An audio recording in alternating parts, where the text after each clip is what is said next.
Magandang umaga sa ating lahat. Ngayon ay April 5, 2025 at narito ang update ukol sa magiging lagay ng panahon sa susunod na 24 oras.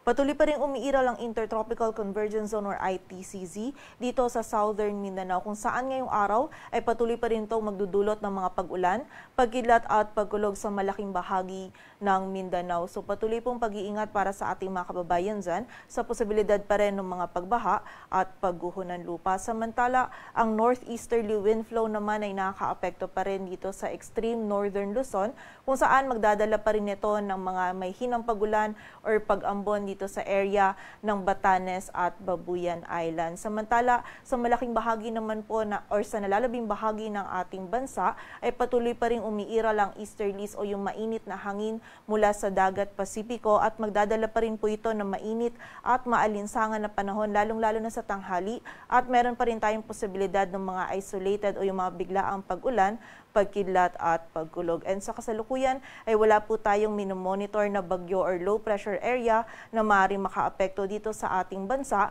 at sa mga susunod na araw itong ITCZ pa rin yung magdudulot ng mga pag-ulan dito sa ilang bahagi pa ng Mindanao maging sa area ng Palawan. At para nga sa maging lagay ng panahon ngayong araw ng Sabado, ang buong bahagi ng Luzon kasama na dyan ng Metro Manila ay makakaranas pa rin ng bahagyang maulap hanggang sa maulap na kalangitan. May posibilidad pa rin ng mga isolated na mga may hinang pag-ulan or pag-ambon sa Batanes at Babuyan Islands. Dulot po yan ng northeasterly wind flow. At sa nalalabing bahagi naman ng Luzon ay patuloy nga magiging mainit at maalinsangan yung panahon natin lalong-lalo na sa tanghali. At meron pa rin posibilidad ng mga isolated o mga biglaang pag-ulan, pagkidlat at pagkulog na dulot ng easterlies. Agwat ang temperatura sa Metro Manila ay mula 25 to 33 degrees Celsius, sa Baguio ay 17 to 25, sa Lawag ay 25 to 33, samantala sa Tuguegarao ay 24 to 30 degrees Celsius, sa bahagi naman ng Tagaytay ay 24 to 31 at sa Legazpi ay 25 to 32 degrees Celsius.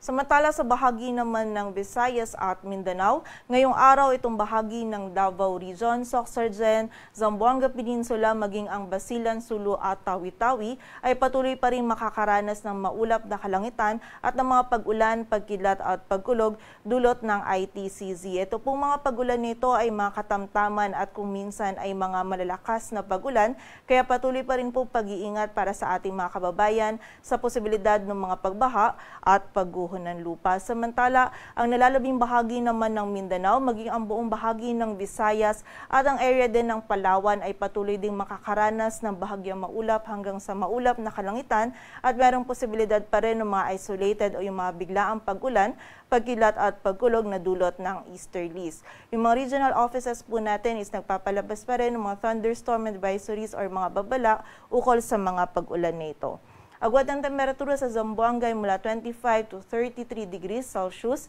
sa Iloilo ay 25 to 32, sa Cebu ay 26 to 31 degrees Celsius, samantala yung maximum temperature naman dito sa Puerto Princesa, Davao, Cagayan de Oro at Tacloban ay maaari ding umabot hanggang 32 degrees Celsius at sa Kalayaan Islands naman ay 33 degrees Celsius.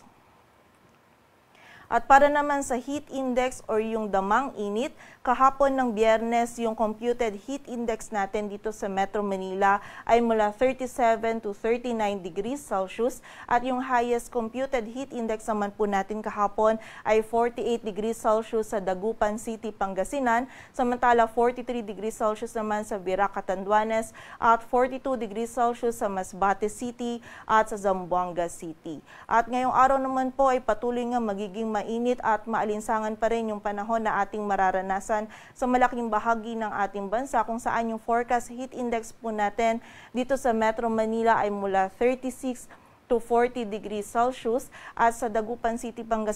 Pangasinan naman ay 46 degrees Celsius, sa Virac ay 44 at sa Etiaga Isabela ay 42 degrees Celsius. So generally po, patuloy nga mainit yung panahon na ating mararanasan, kaya kapag po tayo ay lalabas, wag pa rin natin kalilimutan yung pananggalang natin sa direktang init ng araw hanggat maaari limitahan lamang po natin yung ating mga outdoor activities at kung hindi naman po natin maiiwasan ay from time to time bahay, magpahinga po tayo and ugaliin din po natin yung pag-inom ng tubig upang maiwasan natin yung panganib na maaaring idulot ng init ng panahon sa ating kalusugan.